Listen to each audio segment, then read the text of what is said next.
Oh, wow. coming on the show. We do it every year, and now she's 5, and she's here with her mom, Legacy's mom, Jewel Miller. Jewel, and who's You been hear here from several her, times as well. Yes. Right. And we have her daughter, which is Fajay's sister, which is Legacy's sister, her older sister. Right. Well, welcome. From her mom. Yeah. All right. Great.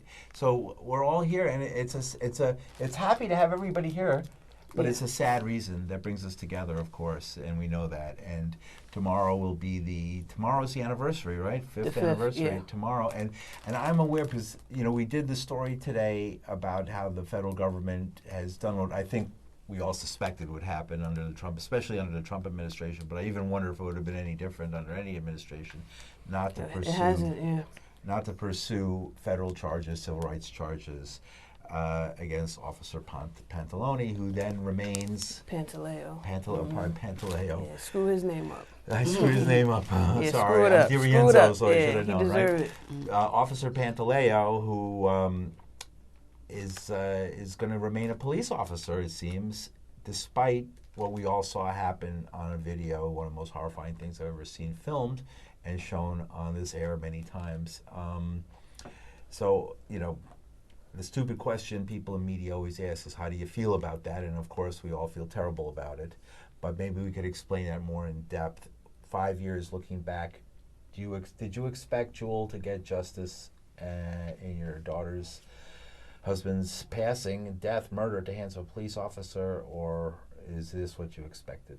I expected the right thing to be done. But in reality, I knew that, especially sitting through the trial, it was definitely, it wasn't good when the medical examiner on their defense were talking. It was horrible. He really pretty much said Eric died of an asthma attack. And it really had nothing to do with Pantaleo. Right. So, with that being said, listening to testimony after testimony, a retired officer was there listening to his testimony that actually trained Pantaleo. I had no hope in the justice system, and it's 5 years later. But the irony is that you deliver the message 1 year before his 5th year is a slap in the face. It is disrespectful, Right, and where do things go from here? I've heard many things. People want to continue to protest, and there was folks at the press conference today saying that they were going to try and disrupt the city, and they were going to try and disrupt museums and other. There should be a mass chaos. It should be a mass chaos. It should be mass confusion everywhere. It should be mass confusion. July 17, 2014, all over again. That's the energy that we're coming with. And most of the comrades are coming with that same energy. As you stated, tomorrow makes 5 years. We always occupy the memorial every year, every July 17th. We usually protest just on Staten Island, but tomorrow night we're all over the town like we was in 2014. We're doing Staten Island, we're going to Manhattan. So yeah, the city is definitely not going to sleep at all. So there's going to be sort of like the Black Lives Matter type of thing, where people take to the streets and are, potentially blocking streets and blocking highways and bringing that word out. We say less, but yeah, we definitely. We say the less is more. Yeah, we say less, but we don't. We don't ask for permits to protest. We take the streets on our own. So definitely expect that. Right. I have a lot of questions, but let me begin by saying that here is a T-shirt, and I found a fascinating T-shirt. Let's check it out. Hold it to the camera so that they can see it. This is every year we do a different design, and that's also something that we do in protest. Is what we wear, and we do the T-shirts every year. This year we have an image of Eric. I think what's really strong about this is he's wearing a Free Ramsey shirt. Like he has Free Ramsey on his shirt on this one. Right, and Ramsey was on this air. Remind people who Ramsey Orta was. Yeah, we have Jay from our youth chapter, so we can okay. show if the youth has information as well. Right. Excellent. Here, let me. She can let you know who. Yeah, you're a little bit off the mic here. Hold that. You want to slip that back to her, maybe, and we'll pass the mic back. Yeah, while they're doing that, these T-shirts are donational items. So if you want to purchase one, the page is The Legacy Eric Garner Left Behind, which again was founded behind Legacy. How can people find out more about these shirts? Again, you can follow us on Facebook, The Legacy Eric Garner Left Behind. I want to show if I can hold it up. I like to hold it up. Make sure we're going to be down at the memorial all day, occupying Bay Street tomorrow from 12 noon until the time to protest, which is 6 p.m. So that's 202 Bay Street in Staten Island. Right. So if folks want to wear this shirt, they should get in touch on Facebook. What's the Facebook name again? The Legacy Eric Garner Left Behind. The Legacy Eric Garner you'll get either Left Jewel or myself, so no matter what time you contact the page, one of us will answer. Right. And this is a cool shirt, right? So folks can get this shirt and wear it and show their pride, in this circumstance, right? All right, great. And we'll pass it on. 5 years since he was lynched. Use the term here. That's a strong word, right? Yeah. Unapologetic. Wow. So a lot of people want to pacify what's going on, and that's why a lot of times you don't see Jewel and Legacy, because they don't want to invite something so unapologetic to the action. They I hear that, right? Yeah. And so you're the youth organizer, right? Yes, I am a part of the youth chapter. Ramsey Order, as many of you know, and if you don't know, Ramsey Order shot the video of Eric's lynching, which took place on July 17, 2014. Ramsey Order is spending time in prison due to the fact that he shot the video. They brought Ramsey up on false charges, and basically he's spending time in prison for shooting the video. Right. And he was on this air right before he had to turn himself in, and we were talking about this, and we had some of the folks who were involved in Ferguson and other places. How do young people, is there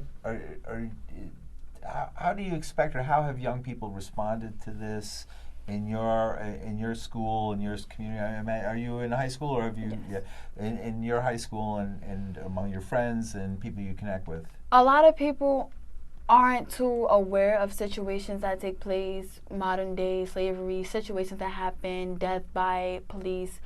A lot of people my age and the youth aren't too educated. They heard of certain incidents, and I try to educate as much as I can, let them know what's going on, get out here and do what you can, come protest with us, take the streets with us.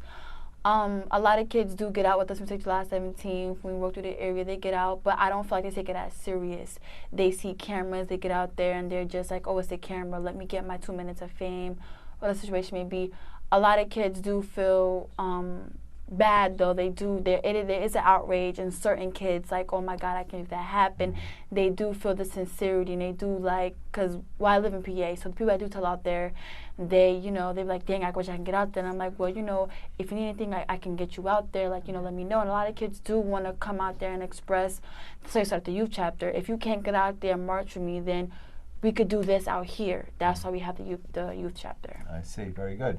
And so do you expect to get out there to march, to get the word out, to get it out to their friends, basically, is what you're saying by doing that as well. Now, one thing that's different, that's over the last year, and especially the last couple of years, but even in the last year, in the last few days, are statements that are being made by our dear president. And I use the term lightly, right? Donald Trump, the orange-haired bully who sits in the White House, who says there isn't a racist bone in his body. That's what he said today, actually. What is that? Has there been a change in atmosphere since he's been president over when Obama was president, or is it getting worse, or is it more of the same? How do you see how this all fits into this whole national conversation that we've been having in the United States? I'll go to you, Ty. I think it's the same outcome, but just packaged differently. So with him, it's more out front in your face, and with other presidents, especially when we had Obama, it was just more of a behind-the-scenes disrespect, and you just put forth an image that's fair seeming to everybody, but the same thing is ultimately being done. No matter what president, we're still having the same rates of unarmed black people being murdered by police, and that's just one aspect of how indigenous people are suffering from a system of white supremacy. And let's put that in, because, and especially I'll throw that to the youth movement as well, and what's happening as far as young people. Well, let me take one second. Because I want to. There's one voice we haven't heard yet, and I want to go to that voice, and it's the youth voice right here, the youthest of the youth voice. How are you, Legacy? Good. Great to have you on. What do you think about being on television right now? Good. All right. Do you like to watch television? Do you watch TV? When I be good. Great. And what do you miss you? I bet you do. Do you miss your daddy, right? Yes. Yes. Do you think about him? Mhm. What do you think when you think about him? He's always there for me. He was. We all know that. And what do you think young people and people out there, all those people who are in television land, in the box, and we're in the box now, and they're looking at us. What do you think they should know? This is your chance. What should they know about your daddy? He died when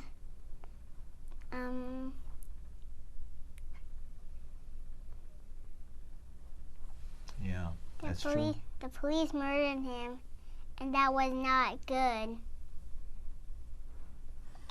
What should people know? What should they do? What do you think people should do? They shouldn't murder anyone. And how should we stop people from doing that? Do you ever think of that? How we could stop people from murdering other people like that?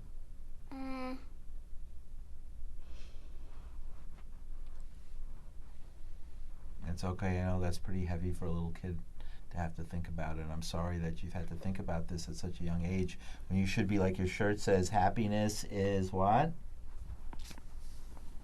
A rainbow. A rainbow. Do you like rainbows? Right. What does a rainbow mean to you? Like when it has purple. Purple? Yeah, you like purple, right? But I can't see purple in mine. Right. Will you be protesting tomorrow, Legacy? Yes. Okay, what are you going to say at the protest? My name is Legacy Garner, the daughter of Jem Jewel Miller and my dad, Eric Garner. No justice, no peace. Very good.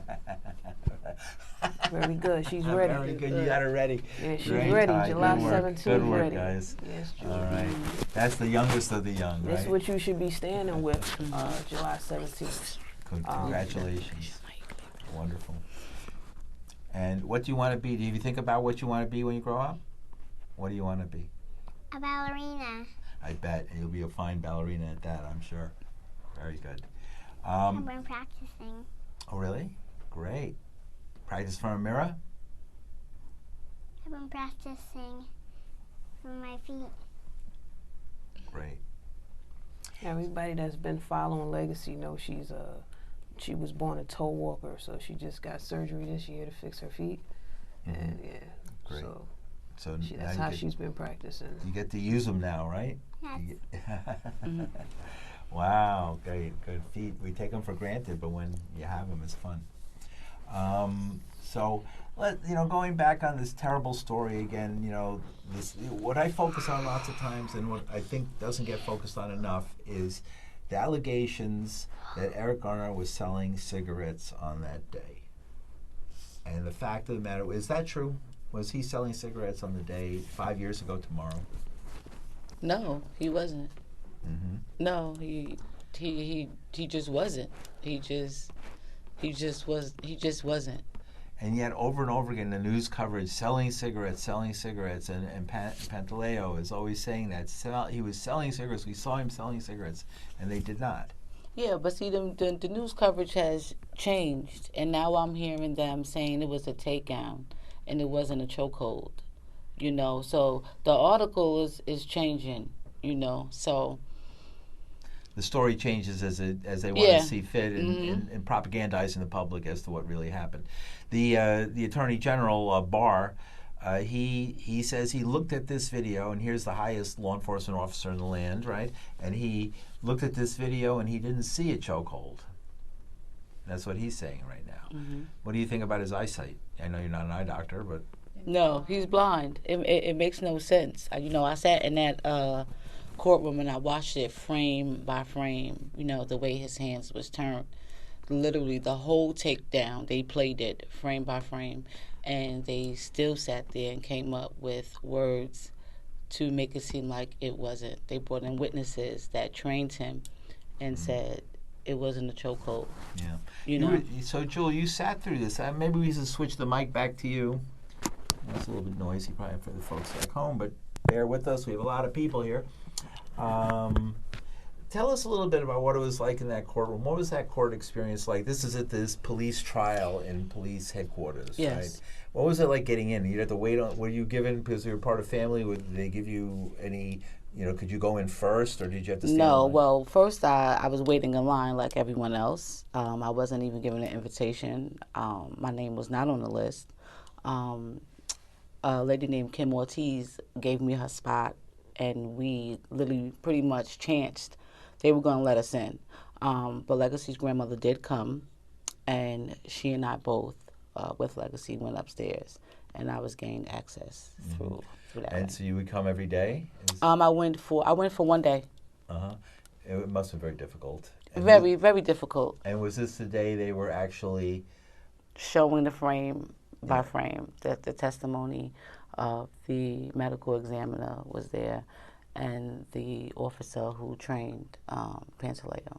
What did you think of the whole scene inside that courtroom? I thought it was a shit show. I thought that it was July 17th every day.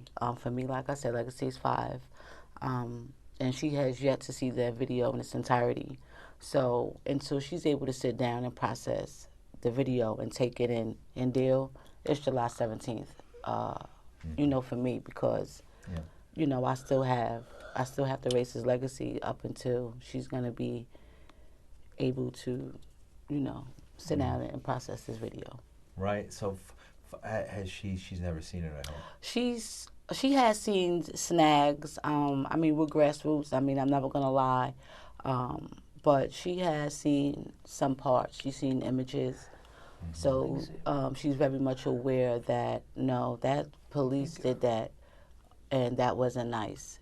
She hasn't sat through the whole entire video and watched it play by play, but it's a video we do watch in the house. So she has glanced through it, and she was at the trial when they played it in slow motion.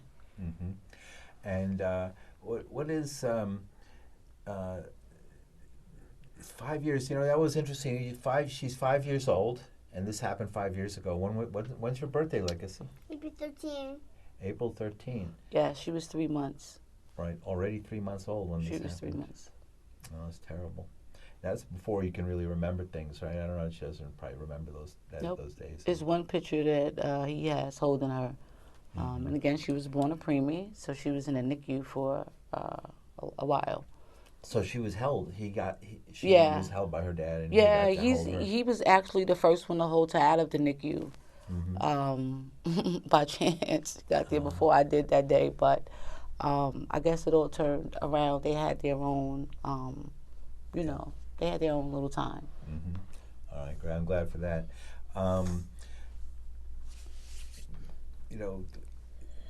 It's so horrifying that it goes without saying. After you see the video, after all these things that you guys are describing, what is there really to say? What is next? We have 10 minutes to talk about, I guess. Where do things go from here? The immediate is the protests, the disruptions that are going to happen over the next couple of weeks, is according to have been promised by activists.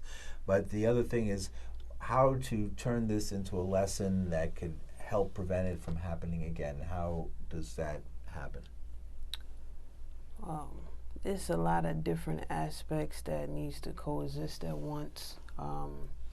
We can, like you said, grassroots is on the ground, keeping the awareness, keeping communication and network going. Along with that is identifying who to network with. Like I stated, thanks to media like you, and then we have Peter Liskew that actually show what's going on the ground with people that are uncompromised. A lot of the news is showing people that compromise and are working with people like Al Sharpton, who is not interested in justice. He's interested in actually working with the police. So if you're working with them, you're not interested in penalizing them. And he has a long history of this. And people like that are in the way of justice, even though when they're unapologetic people in positions like he is, they're usually assassinated. So I do think that we need people to be groomed to be in positions behind the scenes or in everywhere, in every aspect, to at one time work towards the same goal. We don't have enough people on our team in right positions, Right? which is dangerous at the same time. Absolutely, especially in this atmosphere, this day and age.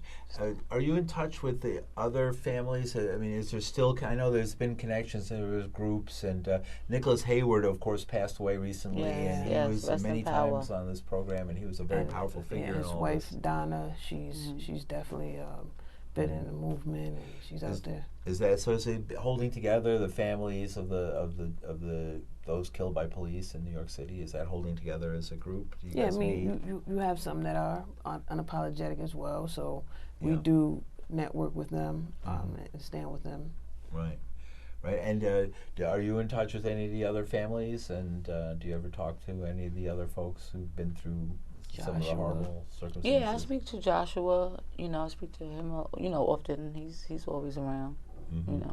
And are there any immediate protests or actions that are happening besides the ones we're talking about, which, those are the ones you get the text message to show up at a certain place, but anything else as far as, that's being organized in advance of what's going to, gathering, a large-scale protest speech, a flying or anything like that? Yeah, I mean, just pretty much for now, July 17th, we make sure that we community build throughout the year. That's our way of playing a part in what the future will be ready for. With the same fight having to be passed down to them. So we do the back to school give backs on Eric's birthday, which is September 15th. So you can support that, support the youth chapter with that. Tell me more about that. What is the give back, the school give back? We give back school supplies. We usually design book bags with the legacy Eric Garner left behind written on there, making it so that each child is also the legacy Eric Garner left behind, with the concept of the fight for justice being passed on to them and being familiar with the community. Yeah. And again, it's not something that's ever easy to talk about.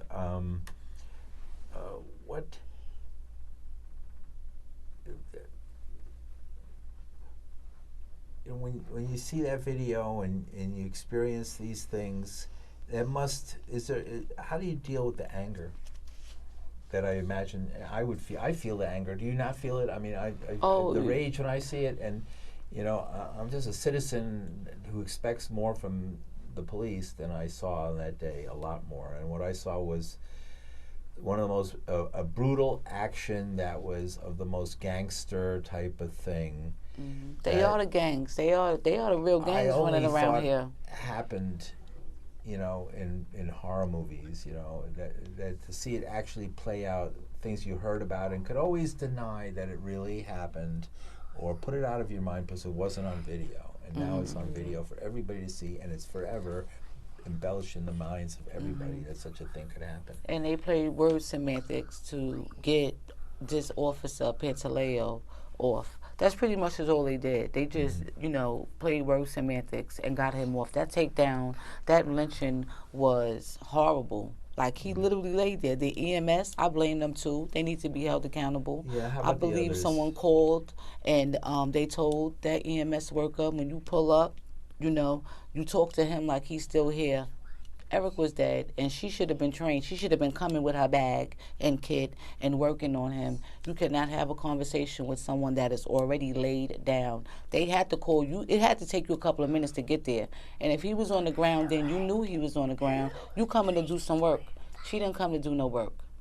I got a problem with them, too. Right. So it was like the whole thing was a cover-up from the beginning. Yes. It was a cover-up started even before it happened. Yes. It was that It was the the go-to. harassment, the constant harassment. He endured the constant harassment. Yeah. And that final day, it was it.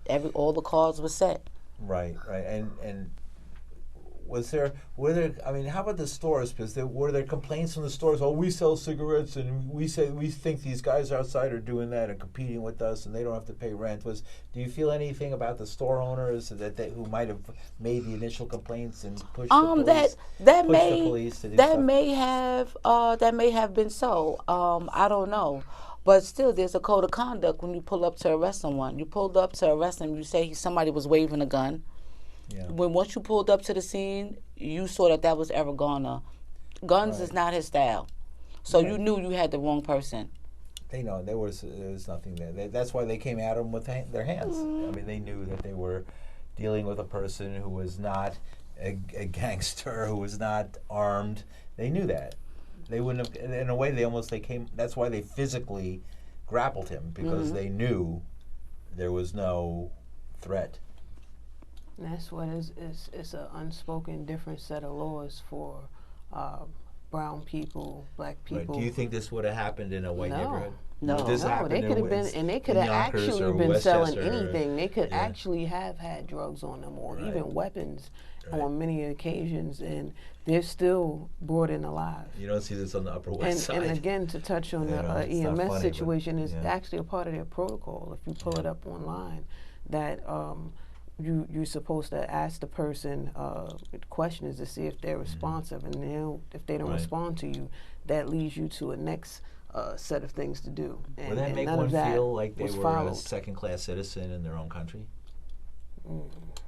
Like to feel that the police have this dual standard? Like, no matter what anybody does, they can't never make me feel like that, because I know who I am.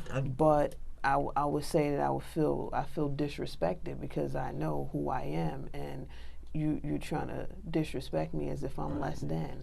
Right. Well, yes. I'm getting at. And that's another thing with the words. These things play a major role, not only from the direct action, but the outcome of it is to make you psychologically think that you're less than, because it keep happening, and then you be desensitized, and then it becomes the language that you feel like a second-class citizen, and you should never let anything make you feel that way. But that does make the community feel that way. But that's why we're here to empower with whatever creative avenues we can come up with, especially for the youth. So no matter, it's like, you can lock my body but not my mind. All right, on that, we have the last 5 seconds. We're going to give the last word to Legacy. All right. There you go. Say goodbye to everybody. Say goodbye. Bye. All right. Thank you. Come out July 17th. Great. Thank you very much.